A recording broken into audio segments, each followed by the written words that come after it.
前面那个就是瑶城了。天快黑了，正是隐骨草旺盛的时候。我去那边山崖找找看，你们在这里等我。好，那我们原地休整片刻。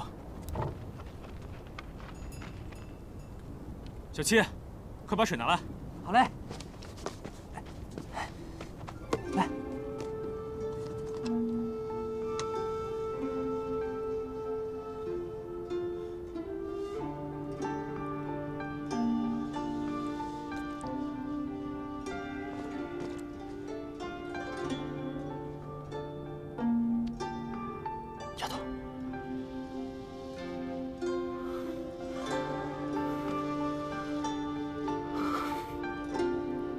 希望，既然与你注定是一场孽缘，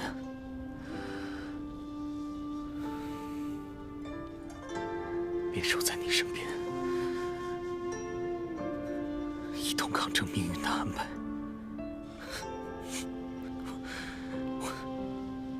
我原本以为我可以准备好一切，平安与你共度余生。 太过自大。倘若当初我们重逢的时候，我没骗你说我是袁昭旭，我没告诉你我是天权的太子。你是太子？你的幕僚？我是袁昭旭。倘若我美酒走远，替我隐瞒实情。 多留一份心，事情也许就不会像今天这样。骗子！你这个人啊，没一句实话，再也不相信你了。你这个骗子！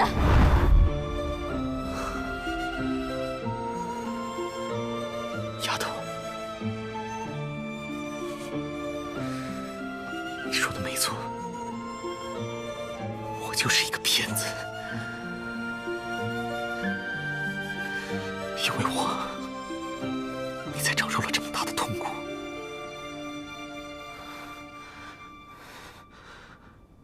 我求你，求求你醒过来！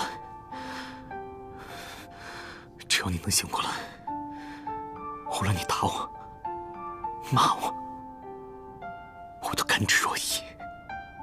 只要你能够醒来，我一定给你一个交代。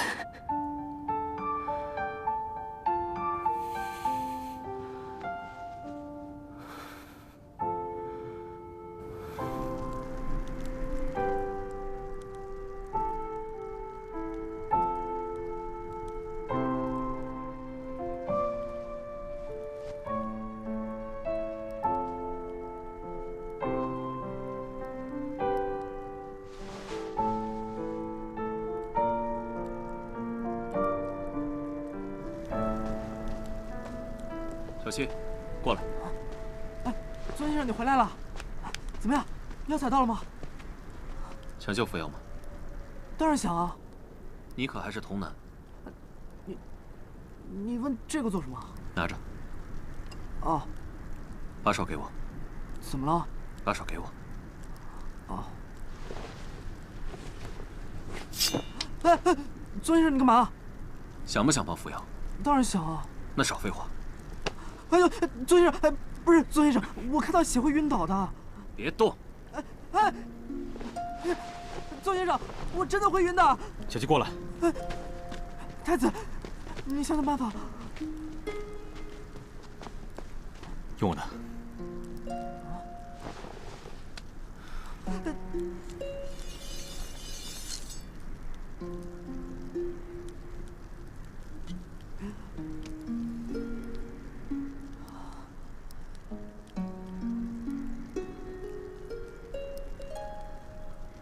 这隐骨草分7次给扶摇喝下，每次间隔3个时辰。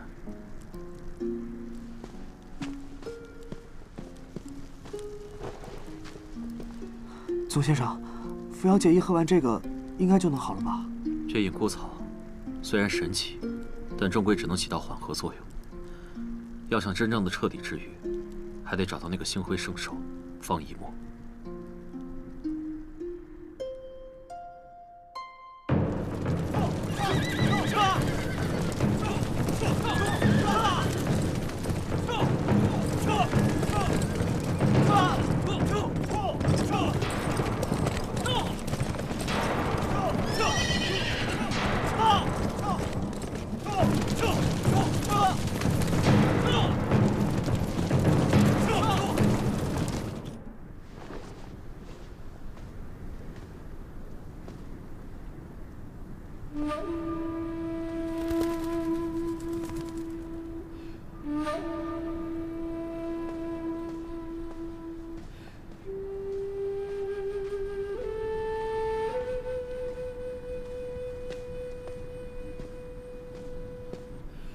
我方才看见有黄鸽飞过，是不是天权有变动？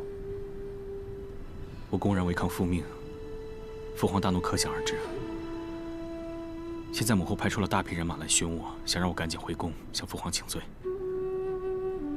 恐怕不止请罪那么简单吧？元皇后召集让你回去，定是为了定下这门婚事，好稳固你太子之位。你是天权太子，父母之命，媒妁之言，岂是说断就能断的？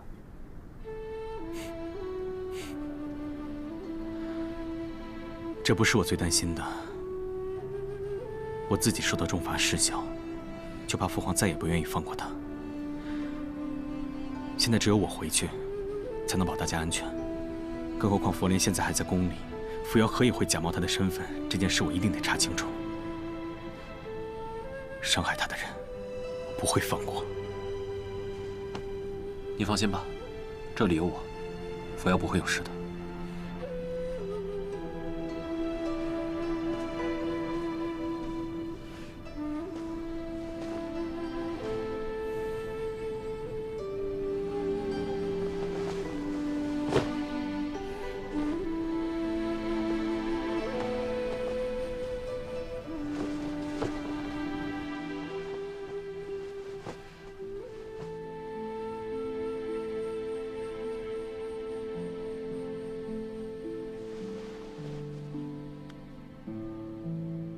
丫头，相信我，一定会有更好的办法。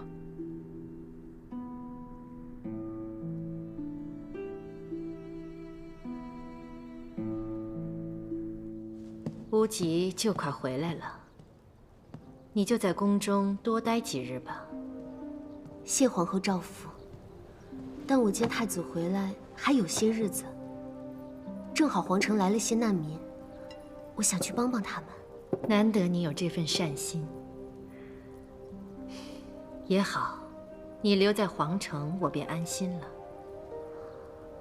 你跟无极的婚事，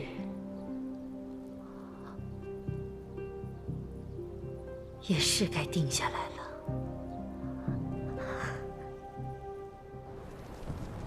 宗先生，你说我们来这瑶城也好几天了，扶摇姐怎么还不醒啊？她中毒太深，饮过草5分药性，又带5分毒性，绝非常人那样那么容易清醒过来。啊，那怎么办啊？那扶摇姐不会真的醒不过来了吧？啊，宗先生，我不是不相信你，只是真的有点担心。你放心吧，这次出来为扶摇精心挑选一些补品，过段时间她自然就会醒过来的。好，宗先生，您要有什么差事的话，随时吩咐我。小七虽然不够聪明，但如果你需要我做什么，我一定会做到的。娘，走吧，快走吧，再不走来不及了。加油！娘，大婶，不好意思，请问发生什么事情了？你是外头来的吧？对啊。还是赶紧走吧，这瑶城待不住了。为什么？是啊，都是黑荣寨给害的。黑荣寨？是啊，黑荣寨已经灭了好几个村子了，大伙都说过不了多久他们就要攻进瑶城了，这里迟早会变成他们的肥窝呀。瑶城不管再怎么偏远，好歹也属皇城境内，他们怎敢如此大胆？哎，皇城境内，就是那君父皇帝来了也没用啊！这黑荣寨，但凡是缺什么少什么，一准来抢。这里穷山恶水的，黑荣寨倒是在这扎下根来了。这算起来也有几百年了，前前后后被镇压了13回，7次说是被全部歼灭了，结果呢，还不是死灰复燃了呀？是啊，土匪当家四处作恶，你们瑶城的县令也不管管？那苏县令和黑荣寨呀，他们是一个鼻孔出气呀，只要不骚扰他们苏府，他老人家是100个不闻不问呐。您看看现在这瑶城，老百姓过的这是什么日子呀？别说了，快走吧，走吧，啊，快点，快走吧。哎，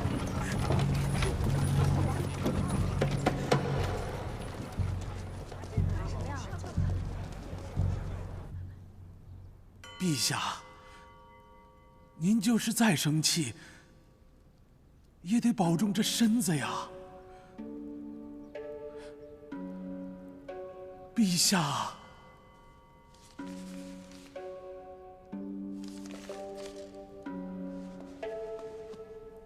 我来。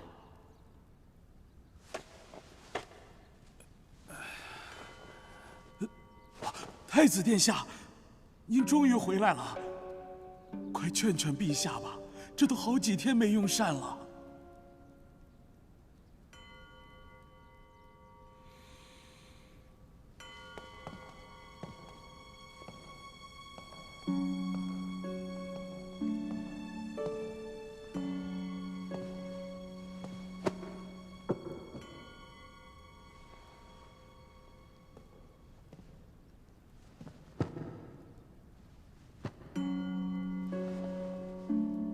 孩儿不孝，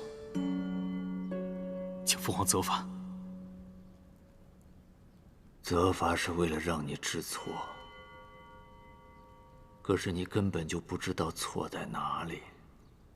以前，你就是自己再不情愿，也不会违背父皇的意愿。可是现如今，恐怕你心中早已没有君父了。在儿臣心中，父皇一直是至高无上、五洲敬仰的圣君。儿臣从未有过半点不忠、不孝之想。你不是已经做了吗？都杀出上阳宫了，还有什么不敢的？父皇息怒。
哪怕是失去太子之位。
福莲公主，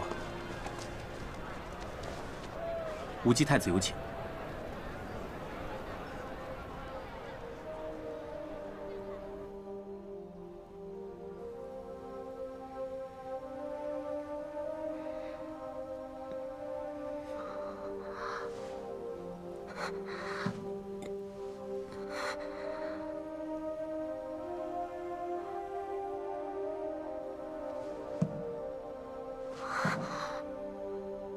无极，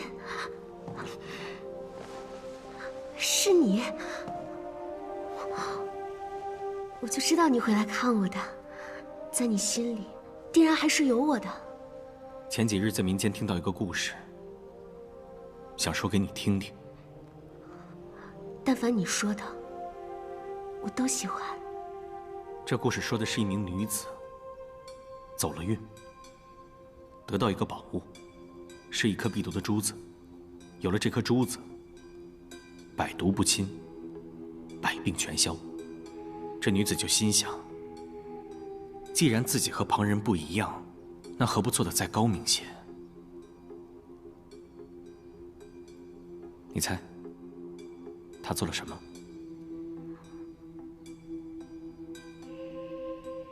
她寻了个妖术，把能害死人的瘟疫传了出去。可她有宝物啊，再厉害的瘟疫又能如何？从此以后，她行遍五洲，四处行善。人们真把她当成了一个善心菩萨。偏巧，我认识这个人。为了当一个莲花般的圣洁女子，她总是先犯下滔天的恶行，再假意行善，人们却把她当成一尊活菩萨。可我却知道，她心有多狠，有多黑。这世间真有如此恶毒之人。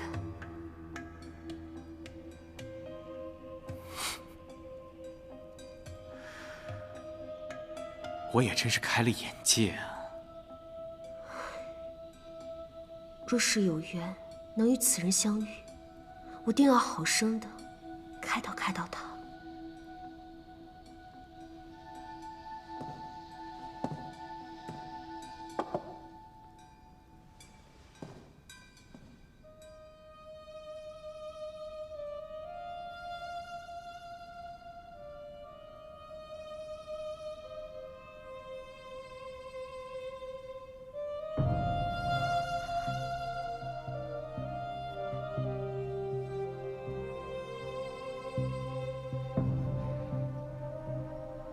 既然在这座雕梁画栋的屋子里，有人不愿意去面对镜子里的真容，那好，不如我们换个地方，也许能稍微清醒些。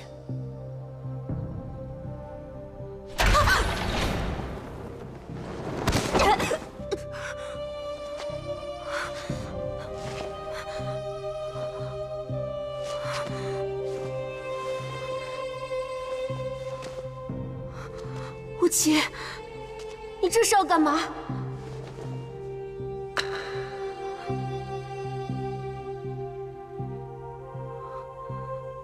你自己好好看看，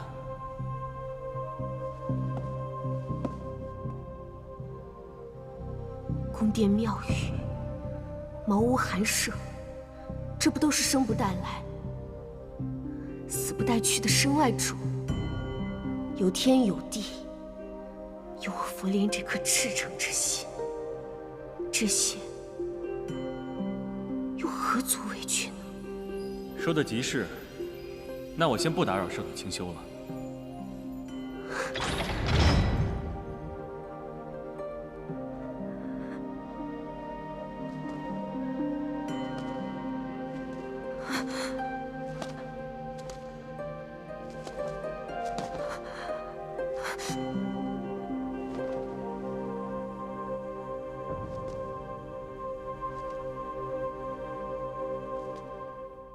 自你走后，服药坚持用药已大有好转，再过些时日便能照常行走，定然与中毒之前一般无二。只是隐骨草药毒相抵，一黑一白，虽能暂时压制，但若想彻底清除，保服药生命无虞，还需有星辉圣手之独门解药，翼王手中应有一二，务必取之。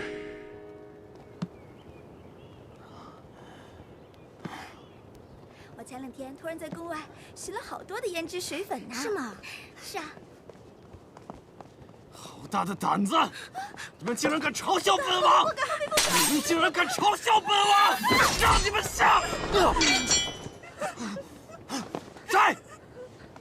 无极！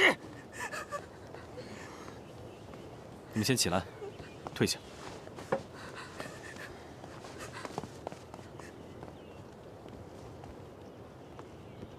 干嘛和个丫头过不去啊？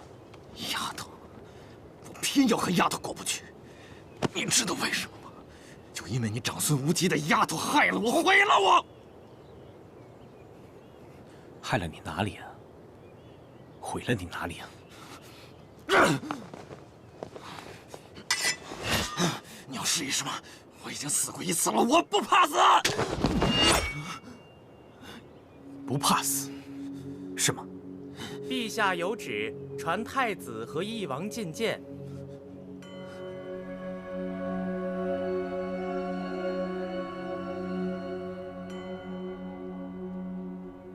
事情已经过去了，可无极你还不肯罢手。你2人乃血脉兄弟，平荣也为此遭了罪，可是你仍然不依不饶，不值得吧？儿臣当然明白，这一切不值得。纵使我们兄弟之间有了嫌隙，也绝不能被外人察觉。因为父皇说过，皇族脸面最为重要。所以这几年来，我一直替兄长掩盖一些见不得人的丑事，比如强抢民间妇女，私自囤地驻军，再比如勾结黑戎寨，卖国求荣。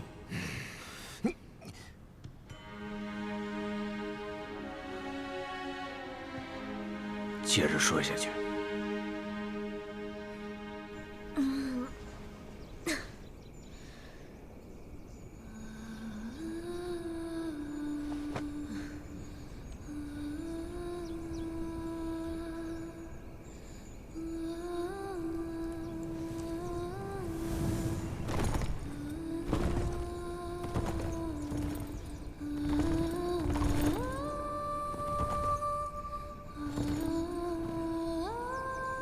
无极，撤！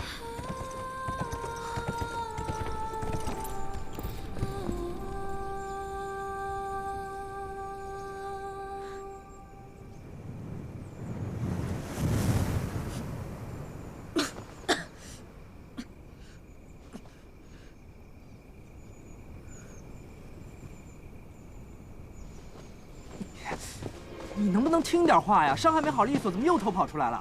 真不让人省心。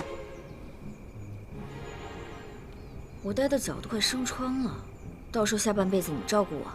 但是人家宗先生说了，你现在不能受风，不能着凉，也不能动怒，更不能在这吹沙子。你说脏不脏？别说了，动不动宗先生，宗先生。你跟宗先生在一起待的时间长了吧？以后说话不会也这么阴阳怪气吧？我才不会跟他一样。哎，傅小姐，你看那边村庄是不是着火了呀？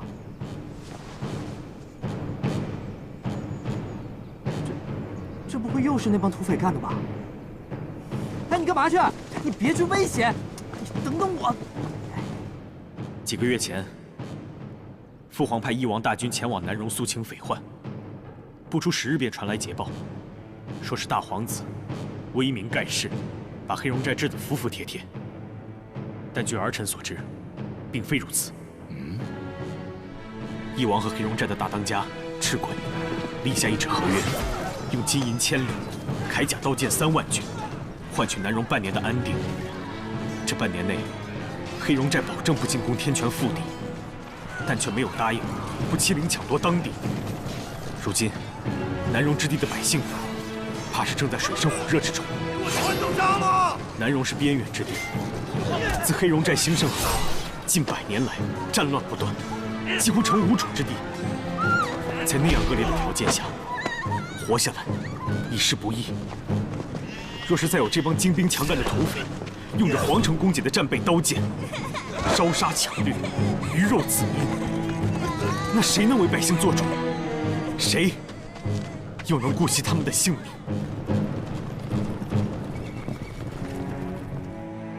翼王此举看似高明，一来有剿匪凯旋的战功，保全了名声；二来求得半年的和平，换来周全；三，翼王殿下与赤鬼头子立有盟约，说是翼王日后若篡权夺位，黑龙寨必定鼎力相助。你从哪里听到的？你为何要在父皇面前诬陷我？通敌卖国，私运战甲，窝藏匪患，弃南戎百姓血肉性命于不顾。殿下，您这笔买卖划算吗？可有此事？父皇，冤枉了！平荣就算有1000个、1万个胆子，也不敢跟土匪勾结在一起。求父皇明察，求父皇明察！接着说。此事已废毒皇族内务，事关天权社稷要害，儿臣恳请父皇让儿臣亲自去一趟南戎，查个明白。彻查。若是大皇子果真牵连其中，为求公允，恳请父皇准儿臣提审翼王。准。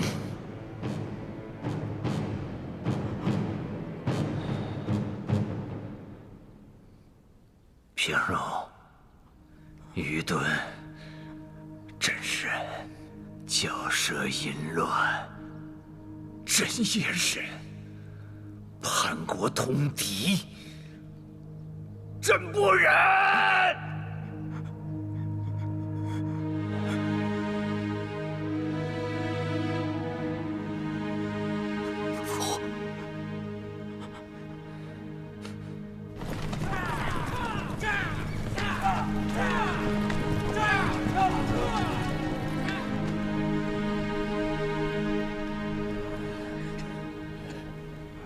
忍着点啊！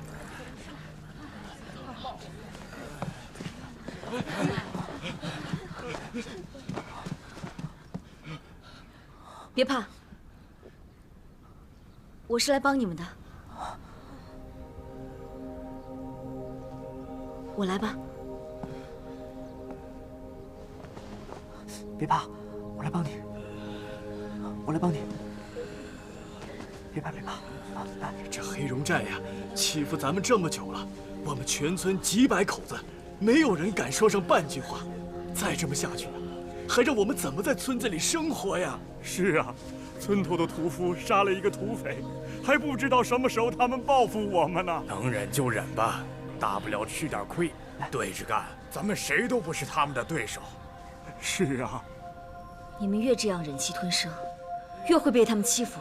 姑娘有所不知啊，这姚城官匪勾结，为非作歹，早就没有王法了。咱们这样的平头百姓能活下去，那才是要紧的。没有王法，那还得了？你们等着。哎，你干嘛去啊？姚城县衙里那个王八蛋，吃里扒外，我得去看看，讨回个公道。喂，你，姑娘，不敢去呀，姑娘。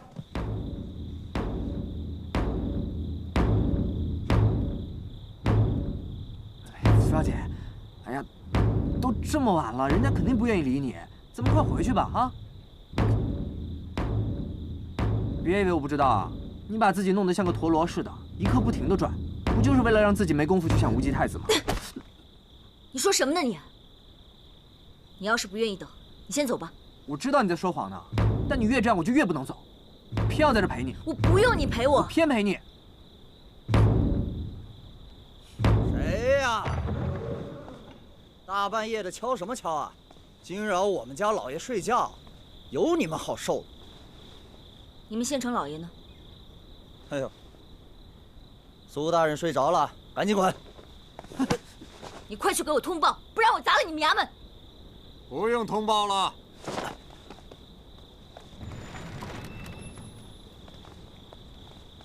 什么人呢？胆大妄为，辱我堂堂公谢威严，当真是我天权朝廷与无物吗？你就是县城老爷，失礼了。哼，现在知道失礼了。可惜惊扰本官之罪，由不得你一句话便可罢休。先加号3日，让这刁民看看不知进退的下场。拿下！你拿着朝廷俸禄欺压百姓，你该当何罪？哼！竟敢辱骂本官，给我抓起来！慢着，苏大人，这个人恐怕你不方便加号。你以为你是谁呀？可以对本官指手画脚？一并拿下！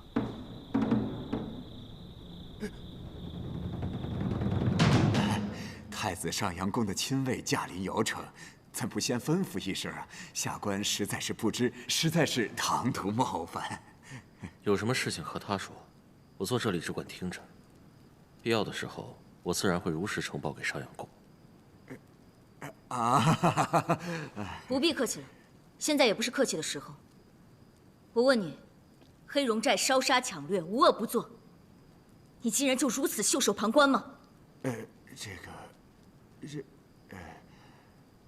黑龙寨人多势众，刚烈彪悍，又有着重甲武装，了不不得呀！当徐图缓之。缓之？你现在还能当个缩头乌龟在这缓之？如果人家把刀架在你脖子上，你还能缓之吗？眼看灾难在即，百姓将陷于水火之中，生而为人，岂能无事？你作为姚城父母官，岂能安枕？我这都一把老骨头了，若能尽微薄之力，何惜此身？大人，有什么事说。说吧，快说吧。黑龙寨连夜偷袭了孤水村。你去哪儿？你干什么？我要去找他们！放开我！我要去救他们！菲瑶，你冷静点。我们现在要做的是想办法将他们斩草除根。你越是冲动，越会给村民们带来杀身之祸。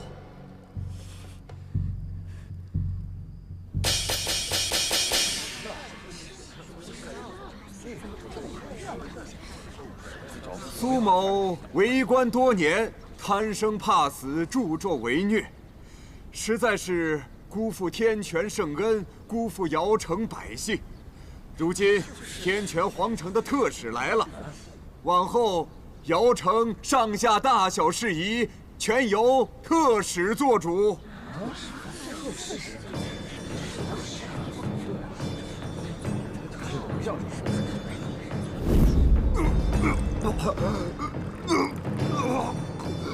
大人，你给我吃的什么呀？3日之内，苏大人若无解药，便可随孤水村的百姓们去了。说，到底派不派兵？大人饶命！小的无能为力，兵力不足，不是他们的对手啊。那黑龙寨本就受天权管辖，理应全员入籍造册，每年交兵纳粮，绝不横行。可如今你非但不加以管束，还一味袒护，就不怕我上报天权皇城，照样要了你的脑袋？啊！下官才疏胆薄，愿意让贤，只求饶命，饶命啊！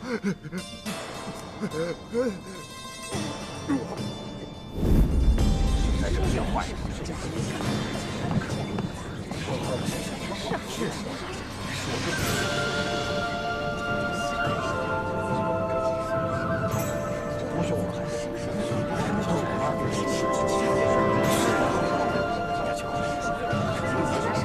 后，只要我在，就没人能欺负你们。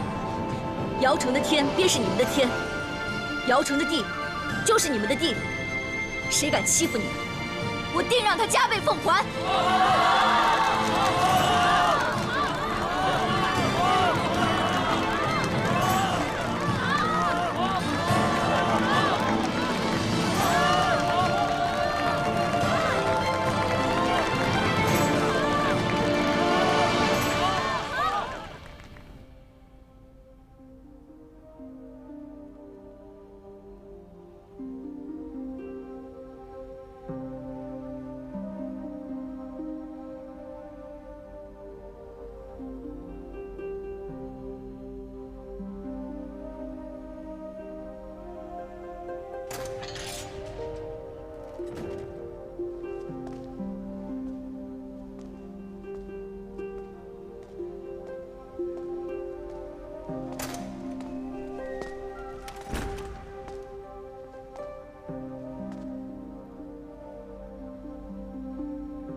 好好看看。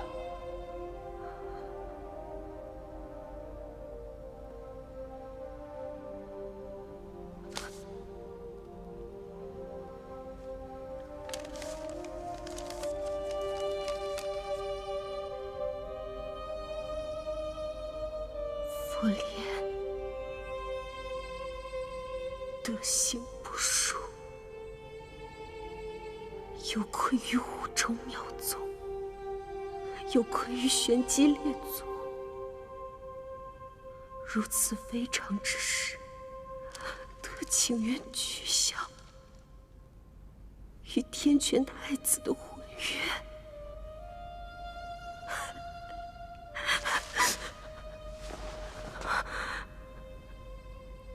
自那年你来了玄机，傅莲这心里头就只有殿下一个人。这份惦念远比你以为的要更坚定。就算你轻信了那些人对我的污蔑，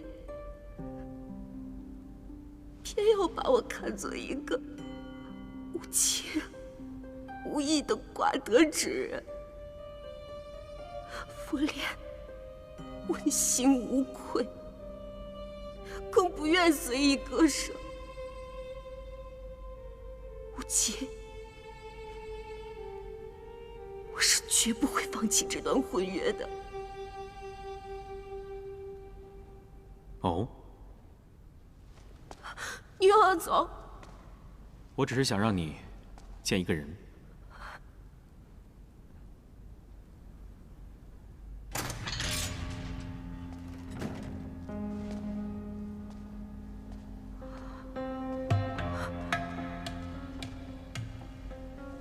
说。